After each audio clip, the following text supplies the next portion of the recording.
Et bonjour à tous, il y a une vidéo qui circule beaucoup en ce moment sur Facebook surtout, et puis un petit peu aussi sur YouTube, ou sur le coronavirus, où un homme exprime toute sa colère face à ce qu'il pense avoir découvert sur le coronavirus, et notamment le fait qu'il serait issu d'un brevet de 2004 et d'un laboratoire français à Wuhan. Alors lançons cette vidéo maintenant et voyons ce qui ne va pas. Le virus s'est échappé entre guillemets Wuhan. On va s'intéresser à Wuhan. Pourquoi Wuhan? Les Français ont, avec la contribution des Chinois, construit un laboratoire P4. Que veut dire P4? Très simplement, P4 c'est un laboratoire qui abrite les microbes et organismes les plus dangereux du monde.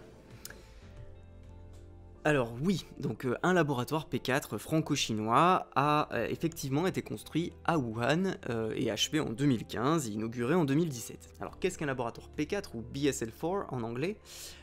C'est un labo de recherche qui est susceptible d'étudier sous haute sécurité des agents pathogènes de classe 4, alors des virus ou des bactéries qui sont très dangereux comme par exemple Ebola, la variole ou les paramyxovirus. Des maladies qui sont parfois bien plus dangereuses que notre coronavirus actuel, le SARS-CoV-2, et sa maladie associée, le Covid-19. Alors ce qu'on peut dire sur le laboratoire P4, c'est qu'il y en a une trentaine comme celui-ci dans le monde, et que celui-là est plutôt ouvert en Chine, puisqu'il les recherches sont faites en coopération avec diverses universités, divers chercheurs, donc notamment en France surtout, et puis aussi au Texas, c'est avec le laboratoire de Galveston. Et pourquoi installer ce laboratoire en Chine? Tout simplement parce que c'est de la Chine que sont parties beaucoup d'épidémies ces dernières années, et que ce labo devait permettre de faire plus efficacement des recherches sur les virus. Et pourquoi Wuhan? Parce que Wuhan est quand même une ville importante pour la recherche en Chine, très importante, qu'il y a déjà d'autres laboratoires et qu'en fait c'était un endroit assez normal en fait où installer un laboratoire en Chine. Alors continuons maintenant. Dont virus et tout ce que vous voulez. Comment on le sait? On le sait simplement parce que quand on a cherché un papier que je vous mettrai à la fin en copie, on a récupéré un papier de Matignon du 23 février 2017 où l'inauguration a eu lieu. Alors, même pas besoin d'avoir un papier de Matignon, hein. C'était dit aussi dans d'autres médias, et on voit qu'il y a Bernard Cazeneuve qui a participé, par exemple, beaucoup d'autres scientifiques voilà, qui ont participé à cette inauguration en 2017, par exemple dans cet article de France Info que je vous mets là. Et qui a inauguré ce fameux laboratoire? Monsieur Yves Lévy. Tiens, Monsieur Yves Lévy. Monsieur Yves Lévy, à l'époque, président directeur général de l'INSERM. C'est important. Mais ce qu'on vous dit pas sur Monsieur Lévy, c'est que Monsieur Lévy est marié à une dame, que vous connaissez très bien. Je vous laisse chercher ou je vous le dis. Allez, je vous le dis. Madame Buzyn, ça vous parle? C'est son mari.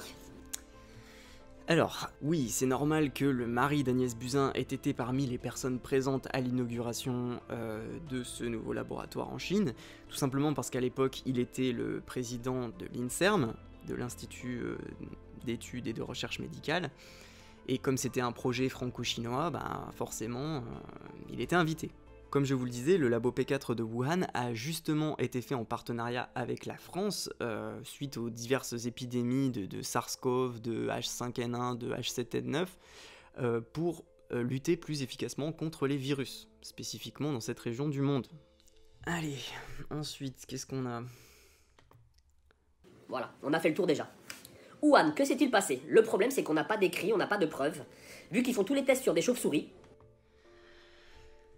Alors pour les expériences sur les chauves-souris, là en fait ils confondent avec un autre laboratoire qui est aussi à Wuhan, mais qui est à 40 km de là, hein, qui a rien à voir, c'est pas le même laboratoire, il est visé, alors cet autre laboratoire est visé par une autre théorie du complot qui dit que le virus se serait échappé de là-bas. Donc cet autre laboratoire, c'est le laboratoire du Centre de prévention et de contrôle des maladies de Wuhan, en anglais Wuhan Jiangan Disease Prevention Control Center.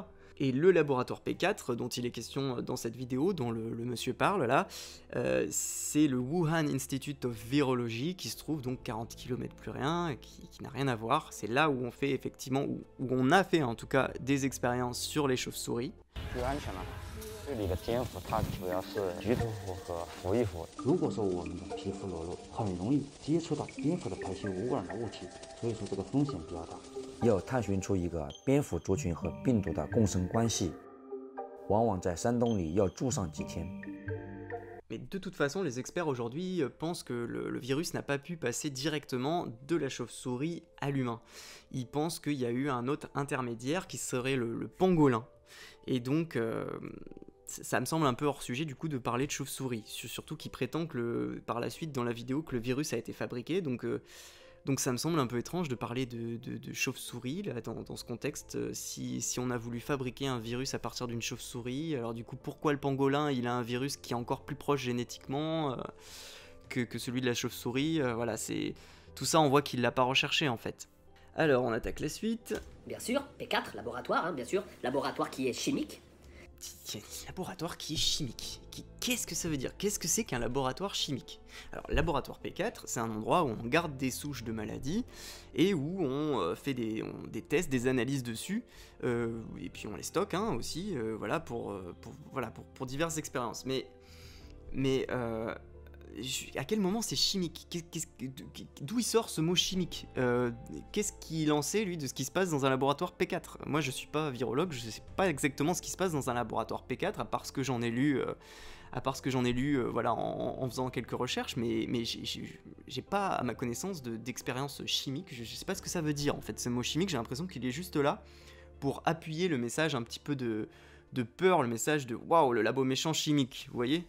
Et pour la suite... Qui travaille sur des armes militaires, on va être clair. Qui travaille sur des armes militaires. Qui travaille sur des armes militaires. Mais d'où tu sors ça encore? C'est un labo de recherche scientifique, hein, je vous rappelle, en coopération avec d'autres laboratoires du monde entier.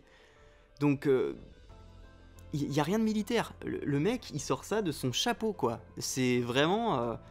Bouh, le laboratoire chimique qui fait des armes militaires en faisant des expériences sur les chauves-souris. Mais bordel, ça fait 3 affirmations fausses sur une même phrase en l'espace de 10 secondes, là, quand même. C'est chaud, quoi. Bon, alors, qu'est-ce que t'as d'autre à dire? On pense, mais là-dessus ça engagera que moi et pas l'équipe avec qui j'ai travaillé. On pense qu'une chauve-souris a dû s'échapper ou il y a eu quelque chose, mais là-dessus on ne peut pas vous dire véritablement. On pense qu'une chauve-souris a dû s'échapper.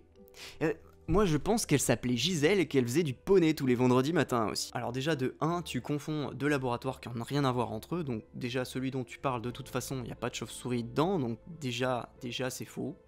Voilà, ensuite de 2, même si, voilà, prenons juste le cas d'une fuite du virus du laboratoire, déjà un peu plus crédible, rien ne prouve en tout cas à l'heure actuelle qu'un virus s'est échappé du laboratoire P4 de Wuhan ou d'un quelconque autre laboratoire, hein. Tout pointe plutôt vers la piste d'un virus qui a muté naturellement, comme ça se fait tout le temps. Donc, à moins d'avoir des preuves matérielles de ça, on peut pas affirmer qu'il y a une fuite d'un laboratoire. Pour l'instant, on peut pas dire ça. Et surtout, le coup de la chauve-souris, alors ça, c'est n'importe quoi. Hein, ça, clairement... Hein. Alors... Par contre, on peut vous dire que c'est bien de Wuhan, d'accord? Et que les Français y étaient avec eux. Donc, bah oui, c'est bien de Wuhan qu'est partie la maladie. Alors, pas autour du laboratoire P4, mais 40 km plus loin, a priori, hein, autour du marché de poissons de Wuhan. Parce qu'on a trouvé les premiers cas, notamment autour de ce marché, ou qui travaillaient sur ce marché, à part quelques rares exceptions, la plupart des premiers cas venaient de là. Donc on pense, avec une bonne marge de certitude aujourd'hui, que ça venait de par là. Après, on est sûr de rien, encore une fois, mais vu que le coronavirus, c'est un virus qui se transmet à partir d'autres mammifères en général, ou d'oiseaux, c'est très souvent dans ce genre de petits marchés avec des oiseaux confinés les uns sur les autres, comme ça, qu'on va avoir parfois une transmission à l'être humain.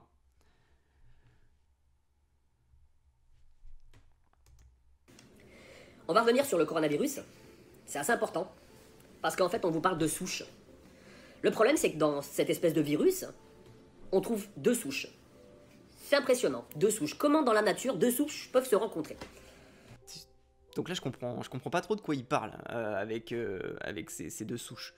Peut-être qu'il fait référence à une étude chinoise, hein, qui montre qu'apparemment il y aurait peut-être, c'est pas encore sûr, mais qu'il y aurait peut-être 2 souches maintenant différentes du coronavirus actuel SARS-CoV-2 en circulation.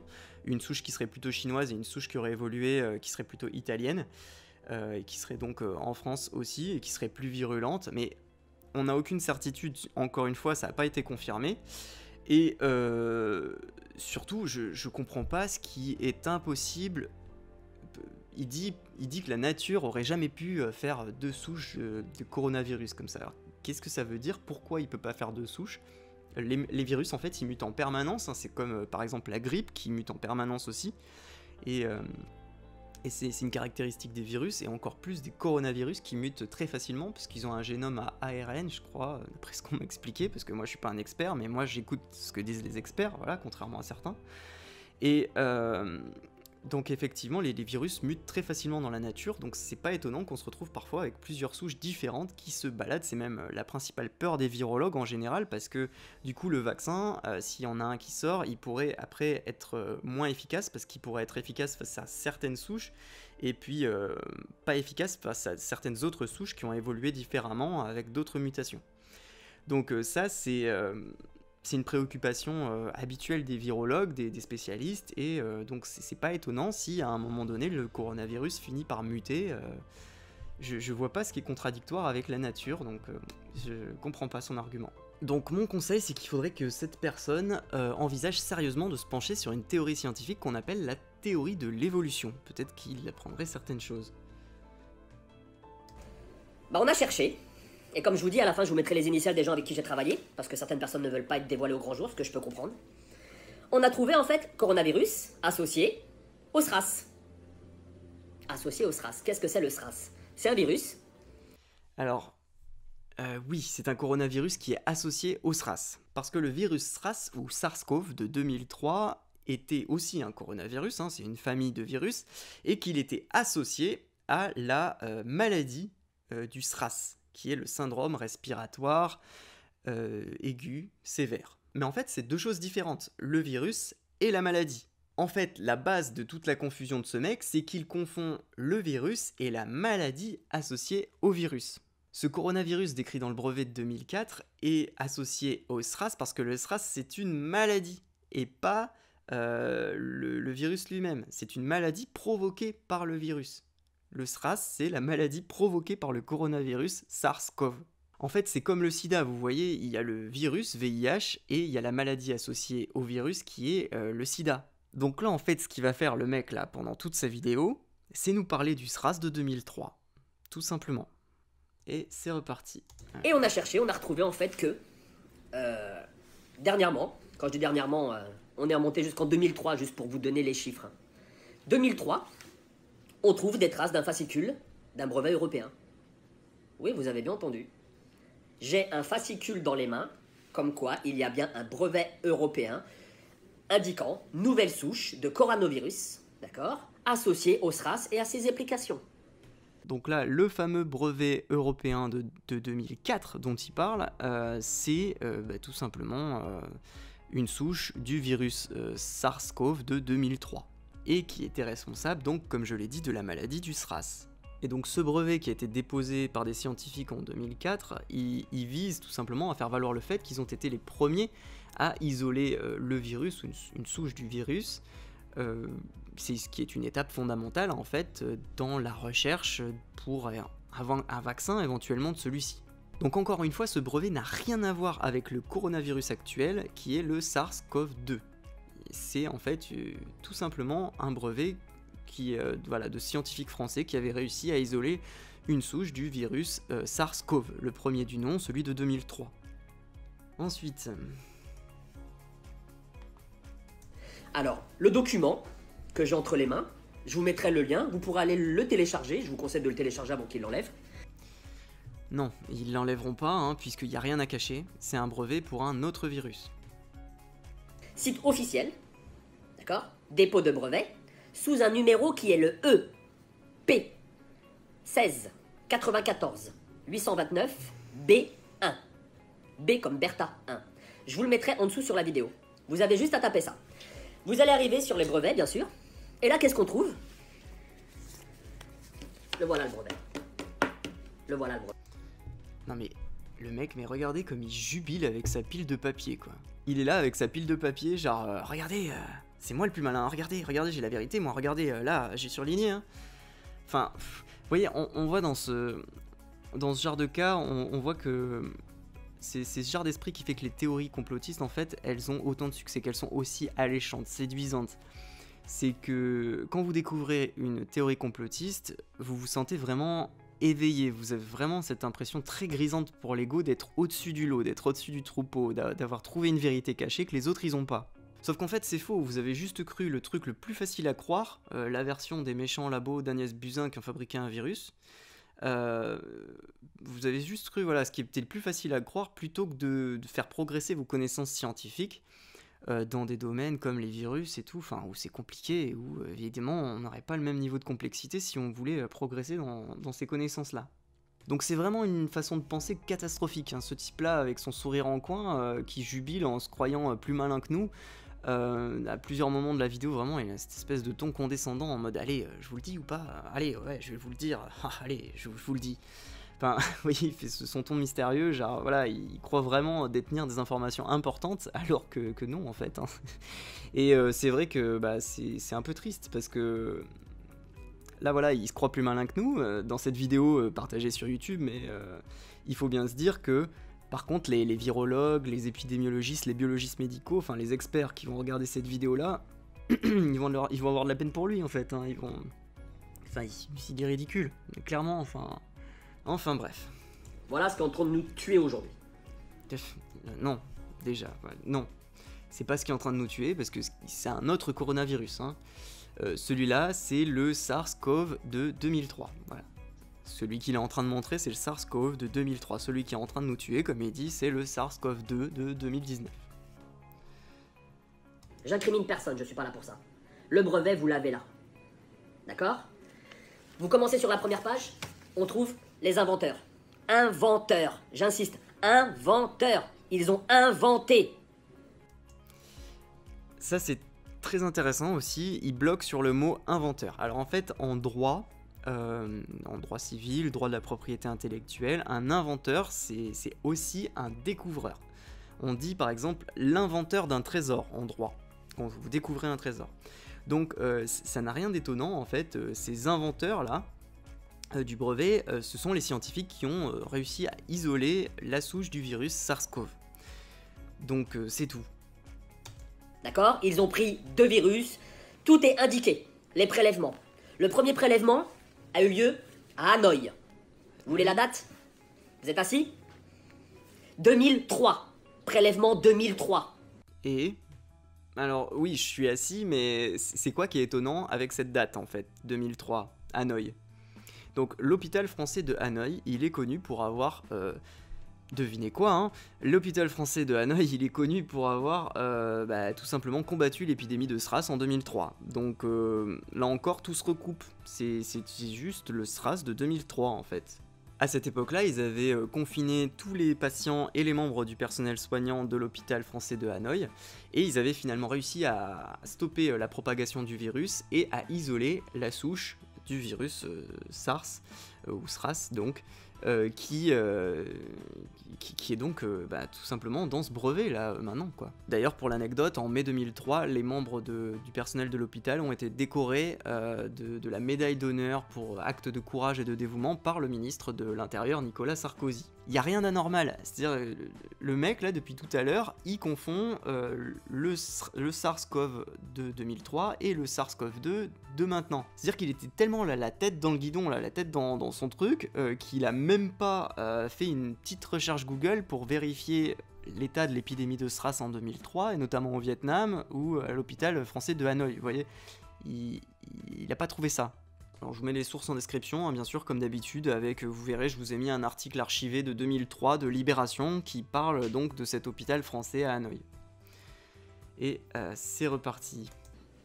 Je sais pas si vous vous rendez compte, on est en train de nous dire aujourd'hui que c'est un nouveau virus.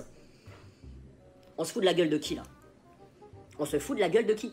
Je vous pose la question. On nous prend pour des imbéciles. Non, on n'oserait pas. Mais quand même, fais quelques recherches sur les coronavirus, hein. Comme ça, peut-être que ça aidera à ce qu'on continue à pas te prendre pour un imbécile. Quand je dis on nous prend, je parle de tous les gens, je parle de la Terre. N'oubliez pas que ce virus, soi-disant inconnu il y a quelque temps, nous on a retrouvé des papiers de 2003. 0001. La présente invention, j'insiste, la présente invention est relative à une nouvelle souche de coronavirus associée au syndrome respiratoire aigu sévère SRAS. Issu d'un prélèvement répertorié sous le numéro 03 1589 et prélevé à Hanoï au Vietnam. J'insiste, tout ce qu'on vous dit, c'est du vérifiable. Non, donc on n'est pas en train de faire de la... vraiment le SRAS de 2003. La théorie d'Illuminati ou de complotiste ou de franc-maçon. On est en train de vous expliquer. Moi, la seule chose que je veux que vous compreniez, avec la vidéo, c'est qu'on nous prend pour des imbéciles. On a les éléments. Ils sont là, les éléments, ils sont là. Vous avez 300 pages. Avec l'équipe qu'on a constituée, on a épluché. On a épluché. Et je peux vous dire que dans une équipe, c'était même pas à moi de faire la vidéo. Il y a 2 personnes qui ont travaillé, mais je vous dis même pas comment. Ils ont travaillé comme des fous, comme des fous, comme des fous. Je vais me dépêcher parce qu'on est déjà à 8 minutes. J'aimerais bien que ça ne dépasse pas 15 minutes cette vidéo. Pour qu'elle soit vue par tout le monde. 0012 parce qu'en fait c'est immatriculé 01, 02 et ainsi de suite. 012. Une épidémie pneumonique atypique dénommée syndrome respiratoire aigu sévère SRAS. SRAS en français. C'est propagé dans différents pays, Vietnam, Hong Kong, Singapour, Thaïlande, Canada. On vous parle de 2002. D'accord? En mars 2003, un nouveau coronavirus. Alors, là, je trouve qu'il tronque un petit peu ce passage-là. Donc, je vais vous le relire, moi, hein, parce que j'ai aussi le brevet sous les yeux. Une épidémie de pneumonie atypique, dénommée syndrome respiratoire aigu sévère, s'est propagée dans différents pays, Vietnam, Hong Kong, Singapour, Thaïlande et Canada, au cours du premier trimestre 2003, à partir d'un foyer initial apparu en Chine dans le dernier trimestre de 2002. La détermination de l'agent causatif de cette maladie a été entreprise par de nombreux laboratoires à travers le monde. En mars 2003, un nouveau coronavirus, SARS-CoV, aussi appelé virus SRAS en français, d'où la confusion, a été isolé en association avec des cas de SRAS. Donc, il parle de l'agent causatif de cette maladie. Donc, on essaye de déterminer l'agent causatif de la maladie du SRAS. Et l'agent causatif, c'est quoi ? C'est ce qu'on a découvert en mars 2003, c'est le coronavirus SARS-CoV, le SRAS, le virus SRAS. Voilà, c'est le virus SRAS et la maladie SRAS. Et je sais que c'est un peu perturbant parce que ça a le même nom, au moins le coronavirus a un nom différent, enfin le coronavirus actuel a un nom différent. On a le SARS-CoV-2 en nom de virus et le Covid-19 en nom de maladie, donc on peut au moins essayer de comprendre, de ne pas les confondre. Pareil pour le VIH et le SIDA, au moins c'est clair, c'est 2 choses différentes, mais c'est vrai que là, pour le SRAS, c'est pas très clair, et je comprends qu'il ait fait l'erreur. Mais c'est une erreur. Il n'y a pas à croire ça, telle ou telle version, la version du méchant gouvernement, ou la version du gentil petit peuple qui fait des vidéos sur Facebook. Non, il s'est gouré, c'est tout. Il s'est gouré parce qu'il connaît pas les virus, il y connaît rien. Voilà, c'est ça le fond du problème, en fait. Franchement, quand t'es pas un expert du domaine, je comprends que tu puisses te tromper là-dessus. C'est normal, franchement, moi, avant de vérifier, de faire des recherches là-dessus, j'en avais aucune espèce d'idée, hein, honnêtement, j'étais comme tout le monde, j'étais comme lui. Mais voilà, ce qui est plus grave, en fait, ici, c'est qu'il a partagé son ignorance, en plus, à des millions de personnes, en partageant ce truc qui n'a rien à voir avec le schmilblick, quoi. C'est ça qui est grave, c'est ça. Bon, du coup, on va sauter un petit peu plus loin dans sa vidéo. C'est parti. On va avoir des morts. On va avoir des morts. Dans votre entourage, je vous le souhaite pas, il y aura des morts. D'accord? La seule chose que je veux vous dire, c'est que si vous allez page 15, toujours sur le même fascicule, des tests ont été faits sur les souris et les lapins, et il y a un vaccin. Il y aurait un vaccin. Donc non, évidemment, le vaccin n'existe pas encore. Le vaccin va probablement sortir dans plusieurs mois parce que ça met du temps à développer. Il y a beaucoup de concurrence là parce qu'il y a beaucoup de labos de plein de pays différents qui sont dessus en ce moment. Et contrairement à ce qui est dit dans cette vidéo aussi, c'est pas forcément l'équipe française qui est la plus avancée, hein. Les premiers tests ont notamment eu lieu aux États-Unis là, il y a pas longtemps. Je crois que c'était le lundi 16 ou... Enfin, c'était lundi là. Et c'est reparti. Tout y est, j'ai 300 pages, tout y est, je peux vous les donner. Et on a des groupes avec, si vous allez page 21, on a des groupes avec 7 souris.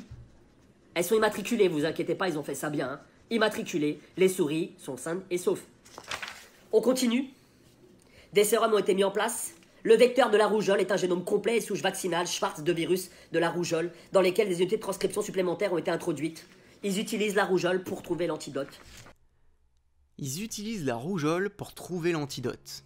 Ce dont il est question dans le passage qu'il cite, bien entendu, c'est d'un vaccin, et pour avoir la réponse, pour comprendre le but de cette expérience sur le virus de la rougeole, il suffit d'aller à la page 63 du brevet, qui nous dit « Le but de cet exemple est d'évaluer la capacité de virus recombinant de la rougeole, exprimant différents antigènes du coronavirus associés au SRAS, à constituer de nouveaux candidats vaccins contre le SRAS. » Donc voilà, ce serait pour permettre de faciliter le développement du vaccin ou l'efficacité du vaccin, d'après ce que j'ai compris. Après, s'il y a des spécialistes qui veulent me détailler ça dans les commentaires, allez-y.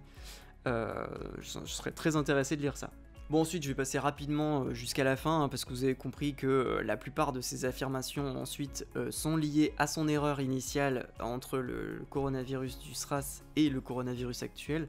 Donc ça sert à rien de détailler chaque affirmation fausse l'une après l'autre. De toute façon, je vais dire la même chose à chaque fois, c'est que il parle pas du bon virus. C'est parti. Et vous verrez tout ce que je vous dis, c'est la vérité ou pas. Il y a encore d'autres choses, mais il y a tellement de choses qu'on peut y passer, une nuit complète. On peut y passer une nuit complète. Nous, on a vraiment épluché cela. À qui profite le crime? À qui profite le crime? Là, voilà la question. À qui profite le crime? Alors, la fameuse question. À qui profite le crime? Alors, les fabricants de pâtes. En plus, comme par hasard, c'est l'Italie quand même qui est une des plus sévèrement touchées, quand même, par l'épidémie. Donc ouais, ça serait les fabricants de pâtes qui auraient manigancé ce complot. Ou alors non, attendez, il y a aussi les fabricants de gel hydroalcoolique et de masques. Alors du coup, ça serait peut-être un complot qui aurait été fomenté par les fabricants de gel et de masques. Ou alors est-ce que ça serait un complot du lobby des fabricants de PQ? Voyons la réponse. Vous avez la réponse. L'histoire répond à chaque fois à toutes les questions qu'on se pose aujourd'hui. Qu'est-ce qui s'est passé en Chine? Ils ont une épidémie. Avec un virus. 1 300 000 Chinois ont été vaccinés. Par qui? Par qui? Je vous pose la question. Cherchez. Je vous donne la réponse. Institut Pasteur. Ah, l'Institut Pasteur. Qui avait l'antidote. Ah, il avait l'antidote. C'est l'Institut Pasteur et son antidote. Quelle déception. J'avais pourtant un faible pour la théorie du lobby de fabricants de pâtes italiennes. Dommage. Alors, je vais vous dire, c'est qui est derrière tout ça. Sur la première page, on a le dépôt, bien sûr. C'est qui a déposé. Je vous le mets dans le mille, les mille, comme disait Coluche. Je vous le dis déjà, j'ai pas de moto. Donc, il n'y a pas un canon qui va me percuter. Je vis très bien, donc j'ai pas envie de me suicider. Ah, ça y est, on y est, le délire de persécution, il pense qu'il va se faire assassiner parce que il balance quelque chose de... il balance un scandale d'état, là, il se sent tellement important qu'il pense qu'on va vouloir l'assassiner. T'as juste retrouvé un vieux brevet sur internet, mec, faut te calmer, t'es pas James Bond non plus, Déposé par les Français, bien sûr. Et ça, vous le voyez, malheureusement, je voulais vous garder en haleine, mais je ne peux pas. Déposé par les Français. Avec un numéro européen que vous trouvez sur la première page. Numéro matricule international. Les inventeurs, vous voulez des noms? Allez voir les noms, les inventeurs. Je peux vous les donner, ils sont tous là. Ils sont tous là sur la première page. Sur la première page, vous trouvez tous les éléments. Dangereux. Quand vous regardez que ce papier-là, il a été enregistré et modifié à plusieurs reprises, jusqu'en 2010-2017. C'est impressionnant quand même comment on nous prend pour des cons. Regardez ma vidéo, j'espère qu'elle vous sera utile. Je vous demande de la partager un très grand nombre. Je suis triste. Je suis triste de voir que ce qui prime en fait sur la vie des gens, la vie des anciens, c'est ça, le fric. Donc ça serait pour le fric. Alors c'est intéressant cet argument, donc on va se pencher dessus un petit peu. Donc si c'est pour le fric qu'on a fait tout ça, faudra m'expliquer pourquoi la bourse actuellement, toute l'économie mondiale s'écroule, pourquoi tous les gouvernements perdent des centaines de milliards, toutes les entreprises, toutes les grandes entreprises, les grandes multinationales perdent des milliards, et y compris le groupe Sanofi Pasteur qui est accusé ici, son action a plongé en bourse comme toutes les autres de 94 à 71 euros. en un mois, là, ce dernier mois. Donc j'imagine même pas les pertes que ça représente pour les actionnaires, hein. Je sais pas si, même si c'est eux qui découvrent le vaccin, ce qui est pas donné, à mon avis, je sais pas si ça servira, si ça pourra compenser les pertes de certains actionnaires, hein. Clairement, là, j'ai comme un gros doute, mais bon, voilà. Après, c'est vous qui voyez. Dernière petite chose. Pourquoi les enfants sont pas vraiment touchés? Pourquoi? Je vous ai donné la réponse tout à l'heure. Simplement, dans l'antivirus, dans le vaccin que vous aurez, vous verrez, il sera étrangement très près du vaccin de la rougeole. Les enfants qui sont immunisés contre la rougeole, il y a toujours des cas. Il y a toujours des cas. Là-dessus, on peut pas dénier, il y aura des cas. Mais vous verrez que le vaccin, il va sortir très rapidement et qu'à l'intérieur, vous trouverez une partie de rougeole. Voilà, simplement. Donc là, il essaye de nous expliquer pourquoi les enfants sont pas touchés. Et ça serait lié au fait que plus tard, dans les vaccins, on trouvera de la rougeole. J'arrive pas à comprendre la logique du mec là, je comprends pas le rapport, je vois pas le rapport. Il dit qu'il voit pas le rapport. Donc s'il y a quelqu'un qui a pigé la logique, qui me le dise en commentaire. Moi perso, j'ai juste l'impression qu'en fait là, il essaye juste d'associer dans son cerveau deux trucs qu'il comprend pas, et ça donne ça. Alors conclusion, parce que bon, on va arrêter là, hein. Rien ne va dans cette vidéo. Franchement, on n'a pas besoin de ça en ce moment, et ça va pas aider qui que ce soit de pointer comme ça du doigt n'importe quel coupable. Mais ce qu'il faut comprendre avant tout, c'est que ici, il n'y a même pas besoin d'un coupable en fait, en l'occurrence. La nature a tout ce qu'il faut pour fabriquer des virus et les modifier. On appelle ça la mutation aléatoire des gènes.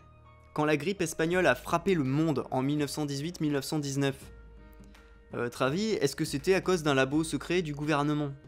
Hein, c'était 20 ans avant qu'on observe le premier virus. Donc non, évidemment, c'est la nature qui a créé cette grippe espagnole, ou qui l'a fait muter pour la rendre adaptable à l'être humain. Et quand la peste noire a frappé l'Europe au XIVe siècle, a tué, a décimé un tiers de la population européenne, il était où le labo P4? La nature avait suffi à créer cette maladie. Alors pourquoi est-ce qu'en 2020 ça serait forcément une origine artificielle? Tout simplement parce qu'on a besoin de trouver un coupable, et que c'est plus facile de croire que c'est la faute des méchants labos d'Agnès Buzyn que d'essayer de comprendre, d'ouvrir des bouquins et de comprendre comment fonctionnent les mutations génétiques aléatoires d'un virus. Et que Internet maintenant permet à des gens comme lui d'être vus des millions de fois alors qu'ils ne savent rien.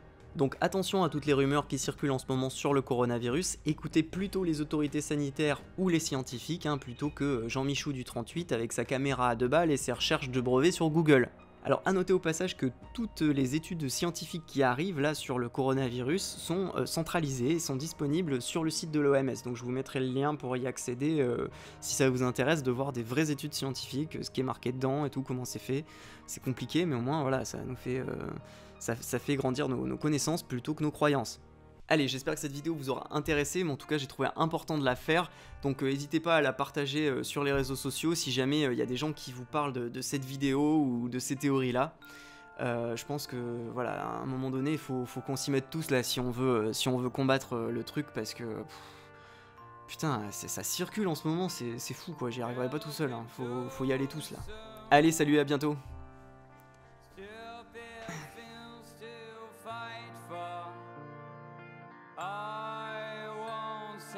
Someone to wait for. Don't wanna miss you.